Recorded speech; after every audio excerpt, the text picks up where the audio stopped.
안녕하세요. 사연을 즐겨 듣는 청취자 여러분을 위해 제가 따끈따끈한 이야기를 들고 왔습니다. 저는 서울에 살고 있는 30대 후반의 여자고요.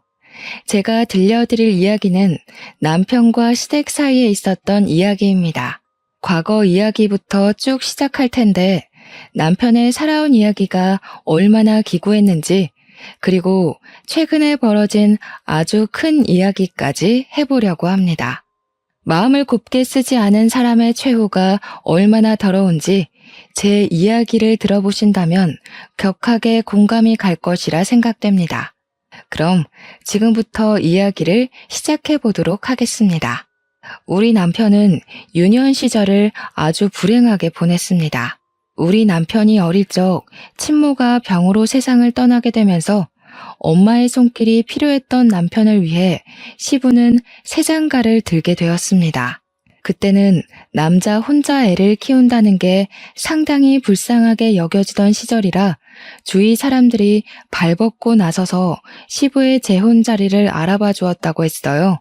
그때 우리 시부는 일이 무척이나 바쁜 실력 있는 목수였는데, 실력이 진짜 좋아서 돈도 많이 벌었지만 각 지방에서 끊이지 않는 일거리를 쫓아다녀야 해서 바빴대요. 돈을 버는 만큼 시간에 쫓기게 되고 자연스럽게 우리 남편을 돌봐줄 사람이 필요했던 거죠. 시부의 재혼은 오로지 남편을 위한 결정이라고 해도 과언이 아니라고 했습니다. 남편을 챙겨줄 사람을 구하기 위해 재혼을 선택한 시부의 결혼 생활은 행복했을까요? 우리 남편은 행복했을까요? 시부는 그 와중에도 새엄마가 들어오면 남편을 챙기지 않을 수도 있다는 불안감과 걱정에 아이가 딸린 여자를 새엄마로 들인 겁니다. 그래서 우리 남편은 새엄마가 생긴 날 4살 차이가 나는 여동생도 생기게 되었죠. 처음에는 우리 남편이 4살이나 어린 여동생이 생겨서 참으로 좋았다고 했었어요. 우리 남편이 초등학교 6학년일 때 시부가 재혼을 했으니 여동생은 초등학교 2학년이었죠. 남편은 나서서 동생이랑 놀아주고 참 잘 챙겼다고 했어요. 그런데 새엄마 입장에서는 그게 불편하고 싫었대요. 초등학교 6학년이면 알 거 다 아는 나이 아니냐고, 우리 딸은 아무것도 모르는데 아들이 나쁜 마음 먹으면 어떡하냐면서 걱정을 했대요. 우리 남편한테 자기 딸한테 가까이 가지 말라고, 소름 끼친다고, 딴 마음 먹는 거 아니냐고 그런 소리를 대놓고 했다는 겁니다. 우리 남편은 그냥 여동생이 귀엽고 예뻐서 놀아주고 싶고 챙겨주고 싶었던 건데 겸상도 하지 말라는 식으로 말해서 너무 속상했다고 했어요. 그 어린애가 알면 뭘 안다고 그러겠어요. 그러던 도중에 신우가 학교에서 실내화를 갈아 신고 까먹고 신발 주머니와 운동화를 챙기지 않아서 신발을 분실하게 된 거예요. 놀란 신우이가 남편한테 찾아가서 "오빠, 나 운동화를 잃어버렸어" 하면서 엉엉 울었대요.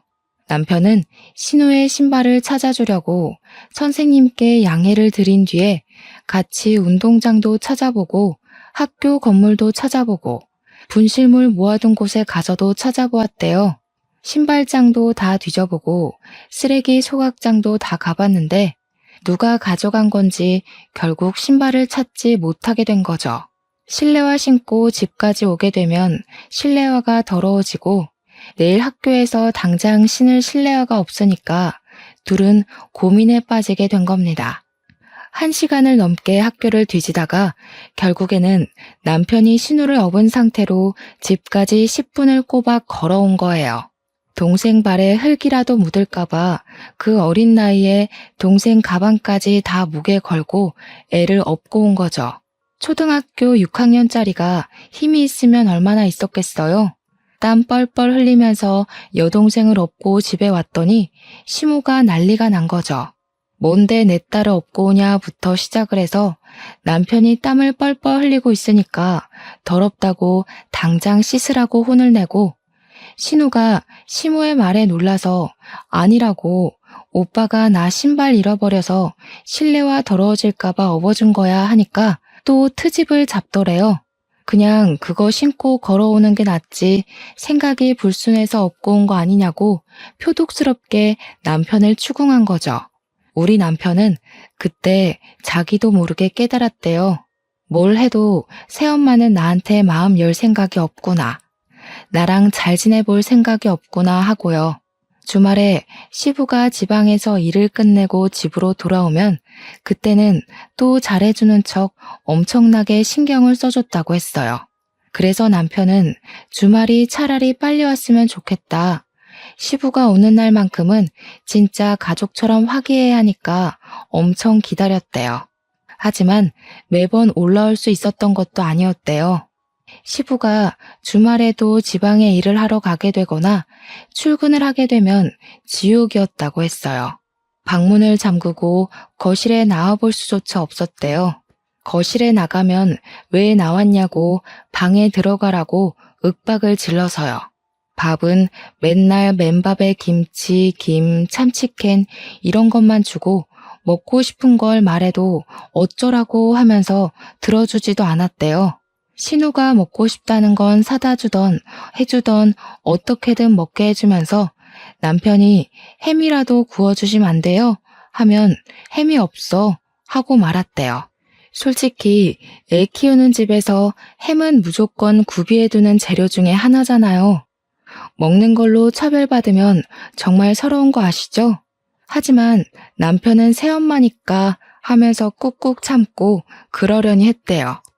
아무튼 우리 남편이 중학생이 되고 나서부터는 차별의 강도가 점점 심해지기 시작했대요. 집에 가봐야 온 것도 모르고 아예 신경도 안 쓰고 밥도 제대로 챙겨주지도 않았고요. 오죽하면 교복 빨래도 남편이 스스로 해야만 했다고 하니까 정말 심호가 나빠도 너무 나빴죠. 집에 있는 게 너무나도 싫었던 남편은 결국 시부한테 부탁을 해서 종합학원을 다니기 시작했대요. 학교 수업이 끝나고 학원에 가서 하루 종일을 시간을 보내고 집으로 돌아오는 게 마음이 편했던 거죠. 저녁밥으로 편의점에서 삼각김밥에 컵라면 하나씩 사 먹으면 시간을 버티고 버텼던 거예요. 한창 클 나이에 부실하게 먹어서 키가 크지 못할 법도 한데 시부가 체격이 좋아서 그런 건지 남편은 키도 쑥쑥 크기 시작했어요. 그러다 보니 또 부작용이 생기게 된 거죠. 바로 교복 바지가 너무 짧아진 겁니다. 교복이 무슨 칠부 바지처럼 짧아졌는데 사달라는 말을 못해서 그냥 입고 다니게 된 거죠. 그런데 우리 남편이 또 웃긴 게 친구들 사이에서 나름 인기도 좋고 잘 나가는 친구였나 봐요. 그 학교에 교복 바지를 칠부로 수선해서 입는 게 유행을 타기 시작한 거예요. 남편은 그냥 교복 사달라는 말을 못해서 입게 된 건데 친구들은 돈을 주고 수선을 하면서 칠부로 입고 다닌 거죠. 아무튼 학교에 칠부 바지 열풍이 부니까 학교 선생님들도 선도부도 집중 단속을 하게 된 겁니다. 당연히 우리 남편도 교복 바지를 줄인 거 아니냐고 오해를 받아서 걸리게 되었고 우리 남편은 새 바지를 구할 수 없는 입장이니까 그냥 무시하고 입고 다녔대요. 학교 선생님한테 교복 살 돈이 없어서라고 말하긴 너무 쪽팔리잖아요. 사춘기 시절 아이들에게 예민한 문제니까요. 거기다가 아버지께서 목수일을 하시면서 돈을 꽤 쏠쏠하게 벌고 있다는 걸 선생님도 알고 있었어요. 그때는 선생님들이 가정환경 조사를 다 하니까 알고 있던 시절이란 말이죠. 그런데 돈이 없어서 교복 바지를 못 사 입어요 라고 한다는 건 선생님을 기만하는 문제가 될 수도 있는 거였어요. 남편이 무시를 하고 학교를 다니니까 학교에서 새엄마에게로 연락이 가게 된 거예요. 애가 행색이 영 불량해지고 요즘 어울리는 친구들도 좀 별로라고 하면서 새엄마를 학교로 호출한 거죠. 남편의 담임 선생님이요. 그제야 시모가 남편의 바지가 그 모양인 걸 알게 된 거였어요. 그 전까지 남편이 학교 가는 걸 마중 나간 적도 없고 빨래도 안 해줬으니까요. 시모는 쪽팔리게 이런 걸로 학교로 오게 만든다면서 교복 바지를 새로 사줬다고 했어요. 물론 학교에 오고 가고 하게 만든 벌이라며 남편의 따귀를 엄청 세게 한 대 쳤다고 하더라고요. 그때 우리 남편은 새 교복 바지를 꽉 쥐고 결심을 했대요. 하루빨리 이 집을 탈출해야겠다고요. 대학을 가서 아르바이트를 하던 아니면 빨리 취직을 하던 꼭 이 집을 탈출해서 혼자 마음 편하게 살겠다고.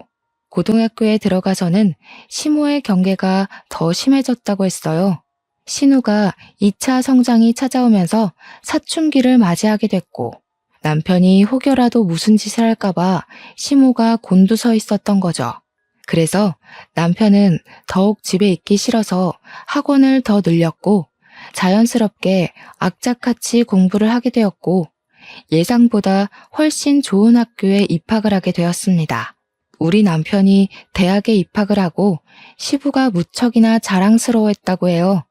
그런데 그때쯤 신우가 중학교 3학년이었는데 사고를 치고 다니기 시작한 거예요.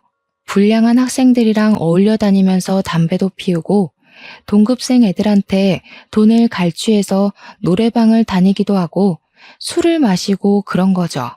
신우이가 사고를 칠 때마다 시모는 학교에 불려가서 죄송합니다, 죄송합니다 하고 와야 했다고 했습니다. 그런데도 불구하고 신우는 반성이 없었고 시모한테 대들며 싸움이 점점 늘어나게 된 거죠. 그러면 시모는 자연스럽게 남편의 탓을 하면서 네가 교복 줄이고 불량한 애들이랑 어울려 다니더니 네 동생이 너 따라한다. 남편한테 화를 냈대요. 우리 남편은 몇 년 동안 여동생이랑 밥 한 번 같이 먹은 적이 없는데 자기 탓을 하는 시모한테 너무 어이가 없어서 대꾸도 못했다고 하더라고요. 시모는 거기에서 멈추지 않고 우리 남편한테 신우 과외를 좀 시켜주라며 부탁을 했대요. 말이 부탁이지 거의 협박이나 다름없는 말투로 용돈 10만 원 줄 테니까 국영수 좀 가르치라고 대학은 보내야 하지 않겠냐고 했다는 겁니다.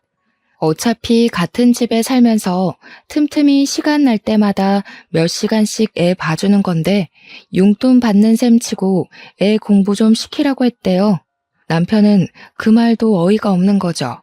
10만 원에 몇 과목을 봐주라고 하니까 우리 남편이 좋은 학교에 다녔기 때문에 다른 애들 과외하면 한 과목 가르치는데도 한 달에 40만 원은 받았단 말이죠. 그런데 고작 10만 원에 틈날 때마다 전 과목을 가르치라고 하는 게 도둑놈 심보지 뭐겠어요.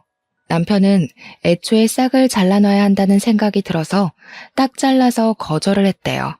신우, 딱 봐도 공부할 머리는 아닌 것 같다고 맨날 저렇게 담배 피우고 술 먹고 나가서 노느라 바쁜데 무슨 공부냐고 포기하시라고 했대요. 그러니까 시모가 어쩜 오빠가 돼서 그런 말을 할 수 있냐고 따졌다는데 애초에 가족 취급 안 한 건 시모였잖아요. 남편이 신우가 얼굴은 좀 예쁘장하게 생겨먹긴 했으니까 저 얼굴 가꿔서 시집이나 보낼 생각하라고 했대요. 시모가 노발대발 난리가 난 걸 뒤로하고 잔소리 듣기 싫다고 바로 휴학계 내고 군대에 가버렸답니다. 글쎄.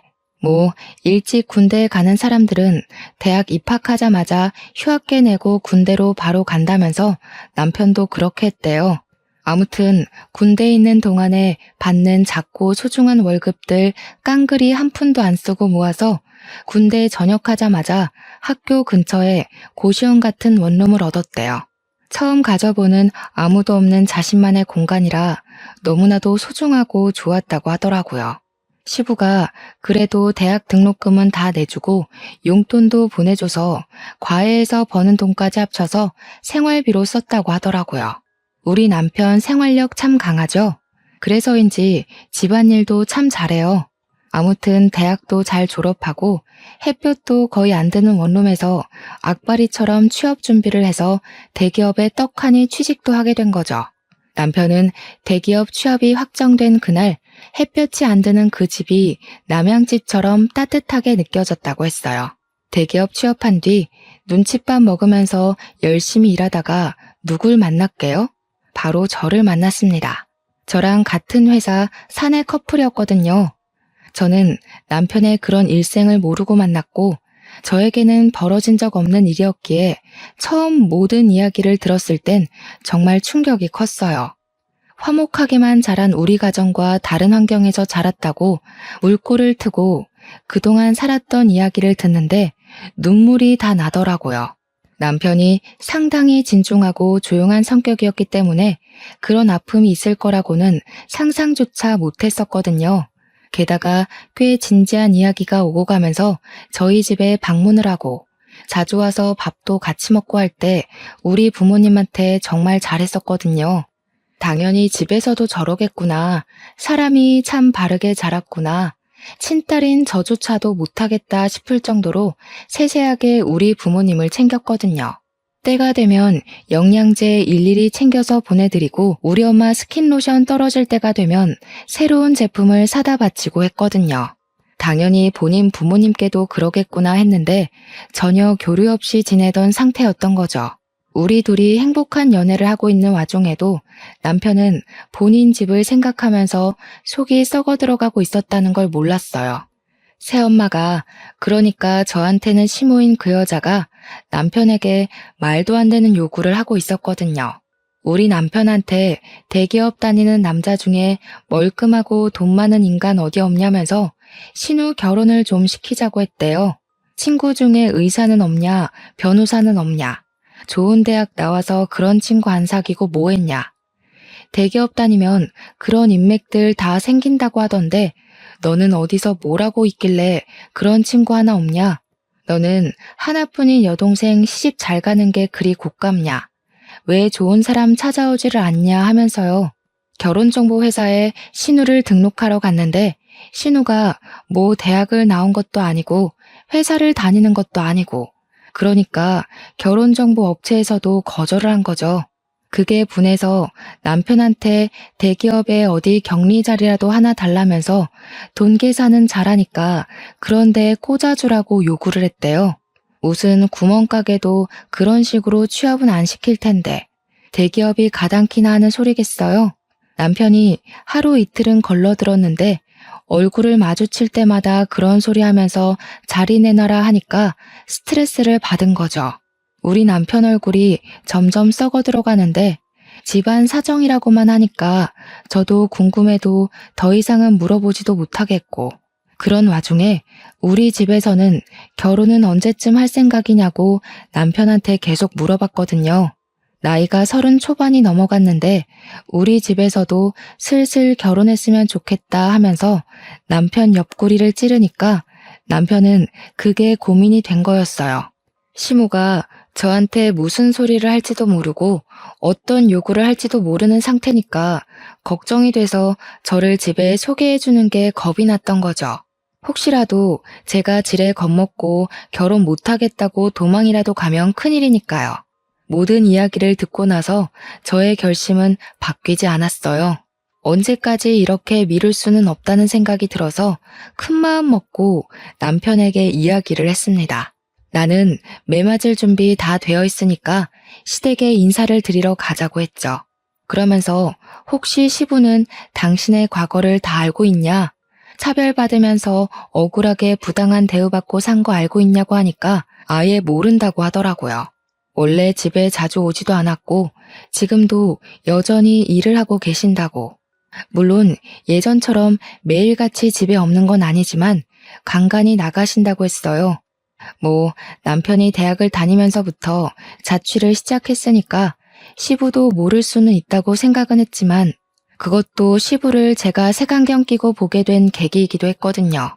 조금만 들여다보고 아들한테 관심을 가졌으면 시부도 알 수 있는 내용 아닌가 싶었고요. 주말에는 되도록 집에 있으려고 하셨다고 했으니까요. 근데 눈치 자체를 못 챘다는 게 우리 남편한테 그냥 관심이 없었던 건 아닐까 하는 생각으로 빠지게 되었죠. 어쨌든 시댁에 인사를 드리러 갔는데 시무랑 신우가 절 딱 보자마자 위아래로 쭉 훑어내리는데 느낌이 쎄하더라고요. 신우가 절 보면서 눈은 안 우는데 입꼬리만 올려서 억지로 웃는 그 얼굴 있죠? 그렇게 웃으면서 말하더라고요. 새언니, 축하해요. 우리 집처럼 화목하고 단란한 집에 시집 오는 게 쉬운 일은 아닌데 요즘 시월드다 뭐다 말 많잖아요? 우리 집에 온 건 축복받은 일이지. 감사하게 생각해요. 누가 누구한테 감사하게 생각하라는 건지. 그 이야기 듣자마자 소름이 쫙 올라오더라고요.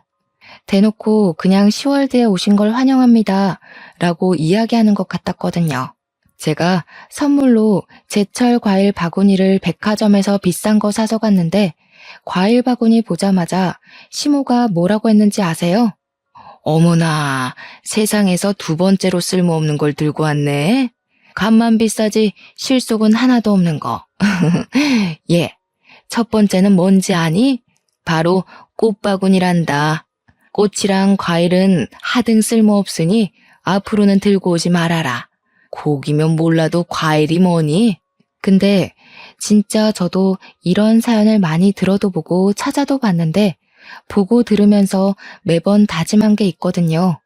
내가 저런 취급을 받으면 하나하나 다 말대꾸를 해야지 했는데 막상 제 일로 닥치니까 입이 얼어붙은 사람처럼 말이 안 나오더라고요. 머릿속이 새하얗게 변하는데 어버하고 있으니까 우리 남편이 딱 그러더라고요. 마음에 안 드시면 저희가 다시 들고 가죠 뭐. 우리 장인 장모님이 과일 좋아하시니까 차라리 잘 됐네. 자기야, 집에 가서 장인 장모님이랑 나눠 먹자. 그러면 되지? 그러니까 시모가 당황해서는 남편한테 아니 말이 그렇다는 거지. 우리도 과일 좋아하거든. 우리 딸이 멜론 좋아하잖아. 오빠가 돼서 그것도 모르니? 하더라고요. 멜론 비싼 과일인데 잘 됐다고 이따가 우리 딸 입에 쏙 넣어줄게 하는데 남편이 심드렁하게 이야기를 했어요. 난 집에서 이런 비싼 과일을 먹어본 적이 없어서 몰랐네. 이렇게요. 우리 남편이 정말 처음으로 존경스러운 순간이었습니다. 어떻게 바로바로 그런 말을 뱉어내는지 멋있어 보였어요. 시모는 그 와중에도 입을 삐쭉 내밀고는 아니, 내가 어릴 땐 주지 않았나? 하면서 변명하고 있었고요. 그런데 시부가 딱 그러더라고요. 뭘 보자마자 예비 며느리한테 나를 세우고 그러냐고 저녁부터 먹고 이야기하자고요. 어차피 기대도 안 한 식사 자리긴 했는데 반찬이 생각보다 너무 단출해서 좀 실망감이 컸어요. 우리 남편이 이런 취급을 받고 자랐구나 싶어서 제 마음 한구석에서 스멀스멀 언짢은 기색이 올라오고 있었죠. 시부가 헛기침을 하더니 고기라도 굽지 준비를 왜 하다 말았냐고 타박하니까 시무가 뭐라고 했게요? 제가 고기를 사올 거라 생각해서 고기를 따로 준비해두지 않았다고 제 탓을 하는 겁니다, 글쎄. 신우가 옆에서 시무 말에 거든답시고 언니가 센스가 좀 있었어야 했는데 센스가 없다면서 맞장구를 치더라고요. 대기업에서 눈치 없으면 살아남기 힘든 거 아니냐고 하면서 내가 언니한테 꼽을 주려는 건 아니고 언니 걱정돼서 하는 말이지 하더라고요. 언제 봤다고 반말 찍찍하는지 4살이나 어린 주제에 남편이 그런 여동생을 싸늘하게 바라보더니 사람 참 안 바뀐다고 너도 예전 그대로구나 하더라고요. 새언니 처음 보는 자리에서 누가 반말부터 찍찍 갈기냐고 어디서 배워먹은 버릇이야? 하는데 속이 시원했습니다. 시부도 신우한테 가족될 사람이라고 해도 예의는 차려야 하는 거라고 존댓말 쓰라고 하더라고요.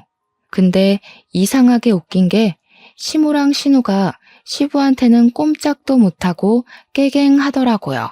그게 참 의외였어요. 밥을 먹는 둥 마는 둥 하고 나서 시부가 본격적으로 결혼 준비에 관한 이야기를 하면서 이것저것 물어보기 시작했습니다. 어떻게 만나게 된 거냐? 부서가 다르다던데 소개라도 받은 거냐 하면서 남편과 저의 연애사를 궁금해 하셨어요. 그냥 뭐 회식 자리에서 우연히 만났는데 때 서로 휴대폰 번호 교환하고 만나기 시작했다. 이런 이야기를 하고 있었죠.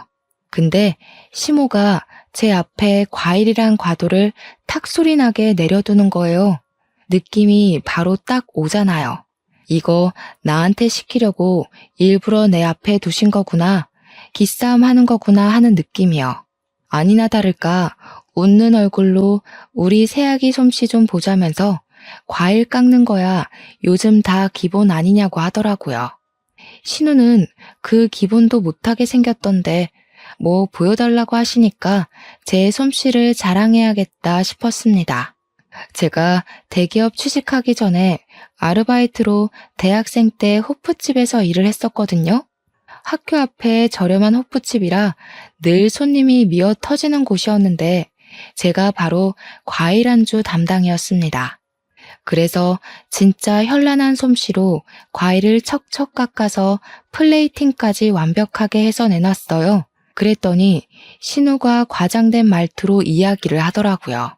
우와, 언니 소시적에 클럽이나 나이트 같은 데 많이 다녔나 봐요? 아니면 술집에서 일을 했나? 솜씨 대박이네. 물론 호프집도 술집이긴 하지만 신우가 말하는 술집은 뉘앙스가 조금 다른 술집이었어요. 제가 네? 하면서 잘못 들은 건가 싶어서 표정을 싹 굳혔더니 신우가 놀래는 척하면서 되려 큰 소리를 내더라고요. 어머 언니, 진짜 술집에서 일했던 거야? 대박이다. 술집에서 일했는데 어떻게 대기업을 갔어? 술집 손님 중에 대기업 사람이 있었나? 스폰서야? 이 난리를 피우는 거예요. 제가 순간 화가 나서 아니 저기요 하는데 남편이 바로 정색하고 미친 거 아냐? 하더라고요. 평소 같으면 무시하고 지나갔을 말인데 남편이 화를 내니까 신우가 누나를 이리저리 굴리더라고요. 스폰이라니 신우 생각하는 거하고는 진짜 영 아니었어요. 제가 그래서 그냥 솔직하게 이야기를 했죠. 대학 다닐 때 등록금 보태려고 학교 앞에 있는 호프집에서 아르바이트를 했었다고요. 그러니까 신우가 깔깔 웃으면서 아니, 호프집도 술집이지 뭐 이러더라고요. 시부가 신우 손을 찰싹 내리치면서 경거망동하게 행동하지 말라고 자꾸 이러면 용돈이고 뭐고 다 끊어버릴 거라고 했죠. 너도 새언니처럼 아르바이트라도 해서 한 푼이라도 벌어서 쓸 생각을 해야지 맨날 클럽 나이트 다니는 게 누군데 그런 소리를 누구 앞에서 하냐고 했어요. 시부가 꽤 기분이 나빴는지 신우한테 한 소리를 하니까 신우가 그러더라고요. 보면 아빠는 이런 식으로 오빠랑 나랑 차별을 하더라. 오빠만 좋아해 맨날. 입을 삐죽이면서 이야기를 하는데 차별은 누가 받았는데 그딴 소리를 하는 건지 제 속이 터져나가는 느낌이었습니다. 한 차례 폭풍이 쓸고 지나간 것처럼 순간 정적이 찾아왔는데 시무가 딱 그러더라고요. 예, 너네 이제 부부가 대기업에 다니는 거니까 돈은 섭섭지 않게 벌겠다. 우리한테 용돈은 얼마나 줄 수 있니? 피는 안 섞였어도 키워준 부모인데 그래도 다달이 150만 원 정도는 줄 수 있지? 이제 너희 아버지도 늙어서 일 못해. 우리도 노후 즐기면서 쉬엄쉬엄 살아야지. 그러니까 신우가 냉큼 끼어들어서는 저는 용돈 50만 원씩만 주면 돼요 하더라고요. 저는 어이가 없어서 숨만 들이키고 있었고 남편은 바로 대답을 했어요. 너는 알아서 벌어서 쓰도록 하고 시댁에 주는 만큼 처가에도 당연히 드려야 하는데 그럼 우리는 뭐 먹고 삽니까? 애 낳아서 키우려면 돈도 모아야 하고 아직 아파트 대출도 남아있어요. 한 달에 30만 원 정도 용돈은 드릴 수 있습니다. 그건 와이프랑도 이야기 끝냈고요. 30만 원이라는 말에 시무가 아니 그런 법이 어디 있냐고 이야기를 하는데 시부가 말을 딱 끊더라고요. 용돈이고 뭐고 다 필요 없으니까 둘이서 행복하게 알아서 잘 살라고 그게 효도하는 거라고요. 시무는 씩씩거리면서 시부한테 애들 키워놨는데 우리 노후는 책임지라고 해야지 하고 있고 시부는 바라는 게 뭐가 그리 많냐고 애들끼리 행복하게 사는 게 우리 노후를 즐겁게 하는 거라고 딱 잘라서 이야기했습니다. 적어도 시부는 생각이 제대로 박힌 것 같아서 다행이라고 느꼈죠. 그렇게 첫인사와 동시에 결혼 허락을 받고 상견례 자리를 마련하게 되었습니다. 당연히 우리 부모님께는 시작부터 단단히 일러두었죠. 우리 남편의 과거를요. 차별도 심하게 받았지만 시무랑 신우가 무척이나 상식적이지 않은 사람이라고 한 귀로 듣고 한 귀로 흘려달라고 부탁을 드렸습니다. 어차피 결혼하게 된다 하더라도 자주 마주칠 사람은 아니니까 걱정하지 말아달라고요. 솔직히 우리 부모님께서 걱정을 하지 않았다고 하면 그것도 거짓말이긴 하죠. 하지만 워낙 우리 남편을 예뻐해 주시기도 했고 차별이라는 말이 나오자마자 아버지께서 무척이나 분노를 하셨거든요. 이렇게 착하고 예쁜 아들을 누가 차별을 하면서 키웠냐고. 이제 우리 사위니까 아들이나 마찬가지라고요. 당연히 상견례 자리에서 시무랑 신우가 말도 안 되는 말과 행동을 했습니다. 예상했던 일이고 미리 일러두었던 터라 크게 당황하지는 않았지만 어이는 없더라고요. 상견례를 한정식 집에서 했는데 식당에 자리를 안내받아서 들어가자마자 핀잔 주기 바쁘더라고요. 대기업의 센스가 이 정도밖에 안 되냐면서 무슨 호텔 레스토랑에 룸 잡고 밥 먹는 줄 알았는데 이런 집이면 친구들한테 자랑도 못하겠다고요. 시무랑 신우가 구시렁구시렁 거리는데 우리 부모님은 딱 시부랑 할 이야기만 나누시더라고요. 대놓고 시모를 무시하니까 시모도 나중에는 조용히 옆에서 끼어들 말만 탁탁 끼어드시대요.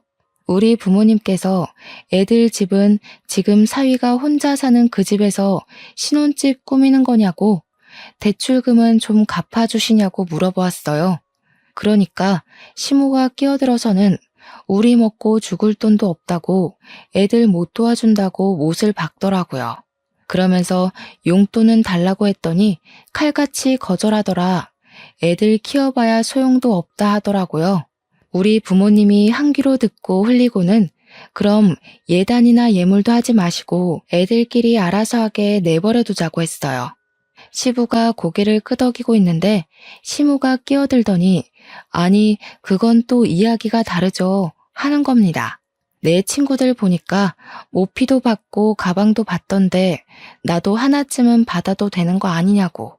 그러니까 신우가 옆에서 나도 백 하나는 사줘야 하는 거 아니야?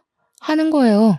우리 부모님께서 다시 대화를 원점으로 돌려서 그럼 집 대출금은 갚아주시는 거냐고 하니까 그건 또 쏙 무시하고 애들이 알아서 대출금 갚아야지 왜 우리한테 이야기를 하냐고 하는데 답이 없었습니다. 말이 영 안 통하니까 제가 나서서 집이며 혼수며 알아서 다 할 테니까 예단 예물도 따로 하지 않겠다고 못을 박았어요. 반지도 그냥 서로 마음에 드는 걸로 알아서 골라서 사겠다고 아무것도 하지 마시라고 선을 그었죠. 그러니까 시무가 아니 우리도 받을 건 받아야 하지 않겠냐고 시부 옆구리를 쿡쿡 찌르는 겁니다. 아들 대기업 보내는 게 얼마나 힘든 일인지 아냐면서 대기업 보낸 값은 받아야지 하는데 우리 부모님이 어이없어서 말씀하셨어요. 우리도 우리 딸 대기업 보내느라 힘들었다고. 근데 솔직히 애들이 알아서 잘해서 간 거 아니냐고요. 언성이 조금 높아지니까 그제야 시부가 인상 팍 쓰더니 시모한테 가만히 좀 있으라고 정신 사납다고 한마디 하시더라고요. 결국에는 우리 뜻대로 알아서 하는 걸로 정했고 남편이 시댁 근처에도 가지 말자고 하더라고요. 다행히 남편이 살던 아파트가 친정이랑 가까운 위치여서 그러자고 했어요. 결혼하고 나서는 꽤 살만했습니다. 남편도 자신만의 가정을 꾸려서인지 안정을 찾아가는 것 같았고요. 우리 부모님이랑 자주 만나서 밥을 먹는데 이제야 정말 가족이 생긴 기분이라며 부모님께 감사하다고 인사도 하고요. 시댁이랑은 최소한의 도리만 지키면서 거리를 두고 살았습니다. 그렇게 몇 년의 시간이 흐르고 갑자기 시댁에서 소란스러운 일이 벌어졌어요. 다름 아닌 신우가 혼전 임신을 해서 결혼을 갑작스럽게 준비하게 되었다는 것이었습니다. 저는 놀래서 신우가 만나던 남자친구가 있었어요? 하고 물어보니까 신우가 너무 당당하게 아니, 클럽에서 내가 진짜 대단한 인간 하나를 물었잖아. 하는 거예요. 저는 이게 뭔 소린가 싶어서, 네? 하고 물어보니까 클럽에서 만난 남잔데 건물주라고 자기를 소개했다는 거예요. 건물주 만나기가 쉽냐면서 바로 꼬셔서 임신부터 했지 하는 거예요. 아니, 연애를 한 게 아니라 임신부터 했다고요? 듣고도 믿어지지가 않아서 되물었더니 건물주라는데 당연히 바로 임신부터 해야 하는 거 아니냐요. 그 남자가 차고 다니는 시계가 차 한 대 값이라며 들고 다니는 가방은 얼만 줄 아냐고, 흠이 있다면 어릴 적에 차 사고를 크게 당해서 차를 못 타고 다녀서 차가 없는 거 딱 하나라고 하는데 뭔가 의심스럽더라고요. 그래서 제가 사기꾼 아니냐고 하니까 시모가 저한테 질투하냐고 그딴 소리 하지 말라고 이야기하대요. 신우는 임신 10주 됐다면서 빨리 결혼식 올려야 된다고, 배 나오면 드레스 핏이 안 산다고 난리를 쳤어요. 진짜 너무나도 기가 막혀서 말이 안 나오더라고요. 당연히 반전도 존재했습니다. 신우가 결혼을 준비하는데 뭔가 이상하더래요. 신혼여행지도 고르고 웨딩숍도 고르는데 자꾸 너무 비싸지 않냐고 핀잔을 주더래요. 시부모 될 사람도 미리 만났는데 예비 신랑이랑 달리 너무 후줄근하더라는 겁니다. 예비 시매부가 그냥 원래 검소하신 분들이라고 절에서 한 푼 두 푼 모아서 건물도 사고 한 거라고 했다는데 좀 미심쩍었대요. 아무튼 시모는 건물주랑 결혼한다고 온 동네방네 난리 법석을 떨었고, 신우도 건물주라는데 후줄근한 게 뭐가 문제야 싶어서 결혼 준비를 한 거죠. 태교도 열심히 하고 술도 담배도 다 끊고 현모양처인 척하면서 상견례 준비를 한 겁니다.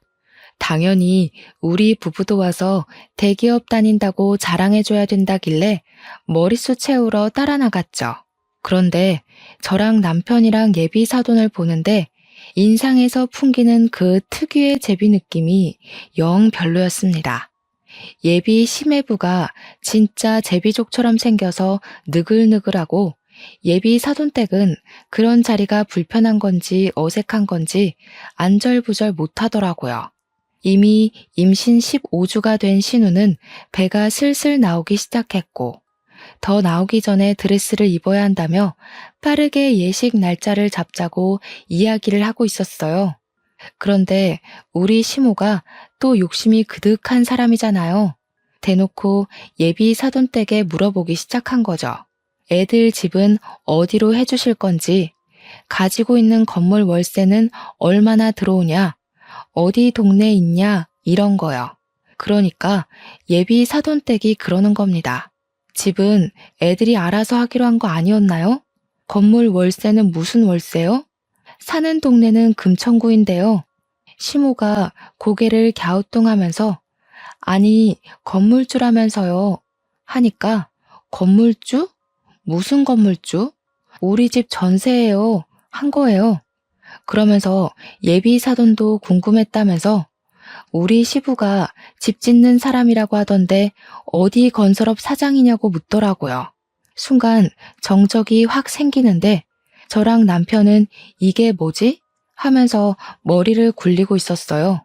다들 질문만 가득한 대화를 하다가 실체를 알게 된 거죠. 신우랑 예비 시매부가 둘 다 집안에 대해서 거짓말을 친 것이었습니다. 알고 보니 예비 시매부는 개뿔 가진 거 하나도 없으면서 여자 하나 잘 잡아서 결혼하려던 제비족이었고, 입고 다닌 것, 들고 다닌 것 모두 짝퉁이었던 것이었어요. 신우는 행색만 보고 건물주라고 하니까 우리 아빠도 건설 쪽 일한다고 집 짓는 사람이야, 사장이야 하면서 거짓말을 친 거죠. 시부가 물론 목수였기에 완전 틀린 말은 아니지만 뉘앙스가 완전히 다르잖아요. 그 사실을 상견례 자리에서 모조리 다 알게 된 거죠. 예비 시매부는 뭐야, 건설업 운영한다며, 사장이라며 이러고 있고, 시무는 야 뭐야, 너 시계랑 가방이랑 다 짝퉁이야? 건물주라며 하고 있고, 시부랑 시모는 머리 싸매고 이게 무슨 일이야 하고 예비 사돈댁도 어안이 벙벙해서 아무 소리 못하고 있고 저랑 남편만 밥 먹으면서 강 건너 불구경하고 있었죠. 당연히 어떻게 됐겠어요? 결혼이고 나발이고 없었던 일로 하자면서 서로 사기꾼 집안이라고 욕하고 난리가 났어요. 신우만 사색이 돼서는 지금 임신 중인데 그럼 아기는 어떻게 하냐고 이렇게 무책임하게 굴면 어쩌냐고 소리 지르고 예비 심해부는 신우한테 몸부터 들이댈 때 알아봤다면서 자기가 완전 꽃뱀한테 당한 거라고 애 지우던지 하고 나가버리고 이미 16주가 다 되어간 애를 어디서 지우겠어요? 말이 안 되는 소리지. 신우는 울고불고 난리가 났고 시모는 신우 등짝을 퍽퍽 때리면서 건물주라며 팔자 폈다며 그러더니 이 사실이 믿기지 않는지 시모가 신우한테 멍청한 년이라고 지 팔자 지가 꼬았다고 난리를 치더라고요. 개판이 된 상견례 자리를 뒤로하고 저랑 남편은 집으로 돌아오면서 진짜 말 한마디를 하지 않았어요. 진짜 제대로 영화 한 편 봤다 하고 있는데 일주일 뒤에 얼굴이 죄다 썩어 문드러진 신우가 시모랑 우리 집을 찾아왔더라고요. 남편이 무슨 일로 오셨냐고 하니까 시모가 할 이야기가 있다고 다짜고짜 집으로 들어오더라고요. 그러더니 하는 말이 아주 가관이었습니다. 애를 지울 방법을 찾아봤는데 방법이 없다지 뭐냐. 출산을 해야 하는데 미혼모가 이 더러운 세상에서 어떻게 애 키우면서 혼자 살아? 그러니까 얘가 애 낳으면 너네 부부 호적에 올려두고 친자식처럼 좀 키워다오. 가족이라면 그 정도는 다 받아주고 할 수 있지 않니? 저는 어이가 없었죠. 우리 자녀 계획도 아직 못 세웠는데 이게 무슨 말도 안 되는 소리인가 싶었어요. 어머님, 그건 아니죠. 저희도 아직 자녀 계획을 못 세웠는데 누구 애를 맡아서 키워요? 내가 지금 부탁하는 걸로 보여? 시엠이 말이 말 같지 않아? 그러면 내 딸을 미혼모로 살게 내버려 두라는 거야? 너네 호적에 넣는 게 뭐가 어려워? 그 말을 조용히 듣고 있던 남편이 코웃음을 팍 치면서 신우를 노려보더라고요. 아무 말도 못하고 있던 신우가 남편을 보더니 흠칫 놀라더라고요. 너 내가 차별받고 자란 과거를 다 알면서도 나한테 네 자식을 맡기고 싶냐? 내가 네 자식한테 무슨 짓을 어떻게 할 줄 알고 나한테 애 보내겠다는 소리를 아무렇지도 않게 해? 그러니까 신우가 놀래서 오빠 하면서 벌벌 떨더라고요. 시모도 얼굴이 시퍼렇게 질려서 아무 소리 못하고요. 내가 당한 만큼 갚아주겠다고 해도 나한테 아이 보낼 자신 있어? 무섭다 무서워. 어떻게 오빠가 돼서 아직도 그런 걸 마음에 두고 이런 식으로 동생을 괴롭혀? 차별을 한 사람은 모르지. 당한 사람만 아는 거지.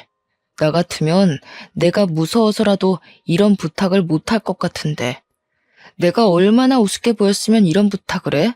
됐고, 죽이 되던 밥이 되던 혼자 애 키우면서 살아. 네가 저지른 짓 네가 책임지고. 그러더니 내 집에서 당장 나가라며 신우랑 시모를 쫓아냈어요.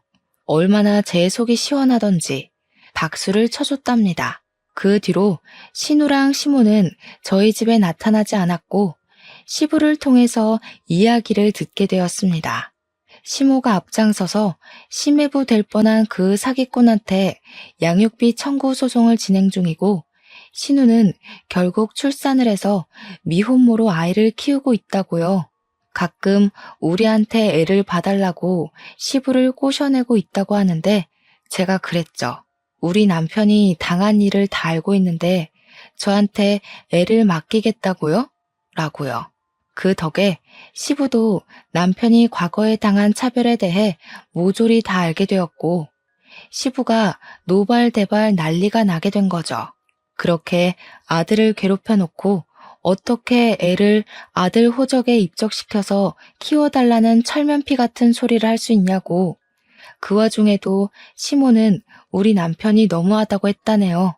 시부는 짐 싸서 나가고 싶은 거 아니면 우리 남편한테 더 이상 연락하지 말라고 했대요. 신우가 저한테 연락 와서는 하루 정도 봐줄 수도 있지. 그걸 다 시부한테 일렀냐고 하면서 자기한테 너무 가혹하다고 하소연을 하대요. 저는 웃으면서 자업자득 아니에요? 했죠. 그러니까 신우가 이러면서 전화 끊더라고요. 이제 와서 신우도 왜 우리한테 친한 척 하는지 눈에 빤히 보여서 받아주지 않고 있어요. 아이를 낳았으면 당연히 책임을 져야 하지 않겠어요?